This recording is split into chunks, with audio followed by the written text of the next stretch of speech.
চলুন জেনে আসি বর্তমান সময়ে সাজেক ভ্যালির পাহাড়ের চূড়ায় নান্দনিক মসজিদের বিষয়ে, যেখানে সমুদ্রের ঢেউয়ের মতো বিস্তৃত পাহাড়ের সারি, রোদের সঙ্গে শুভ্র মেঘদলের নিত্য লুকোচুরি খেলা। শুরুতেই জেনে আসি সাজেক ভ্যালির পাহাড়ের চূড়ায় নান্দনিক এই মসজিদের নাম। সৌন্দর্যে ঘেরা পাহাড়ের চূড়ায় এই মসজিদের নাম হচ্ছে দারুস সালাম জামে মসজিদ। বাংলাদেশে যত মসজিদ রয়েছে তার মধ্যে সবচেয়ে উঁচু স্থানে নির্মিত এই মসজিদ। এখন জেনে নেওয়া যাক এই মসজিদটি কত হাজার ফুট উপরে।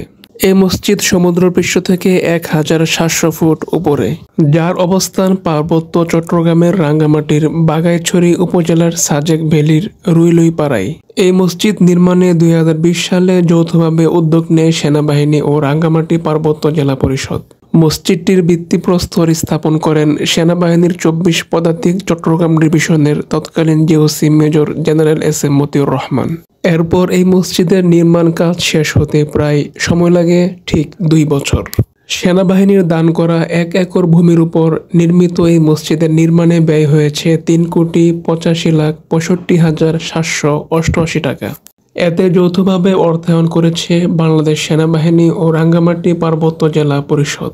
4 তলা বিশিষ্ট ভিতের উপর দণ্ডায়মান দৃষ্টিনন্দন এই মসজিদ। এই মসজিদের উচ্চতা হচ্ছে 22 ফুট। এতে রয়েছে 4টি গম্বুজ ও একটি সুউচ্চ মিনার। মসজিদের পূর্ব পশ্চিমের দৈর্ঘ্য 65 ফুট, উত্তর দক্ষিণের প্রস্থ 81 ফুট এবং সামগ্রিক আয়তন 5265 বর্গফুট। দারুস সালাম জামে মসজিদের পেশ ইমাম ও খতিব মোহাম্মদ মনিরুজ্জামান বলেন, 2022 সালের 1 রমজানের এশা এবং খতম তারাবির নামাজের মাধ্যমে এই মসজিদের সালাত আদায়ের সূচনা করা হয়। বর্তমানে 5 ওয়াক্ত জামাতের পাশাপাশি জুমা এবং রমজানের খতম তারাবির নামাজ আদায় করা হয়।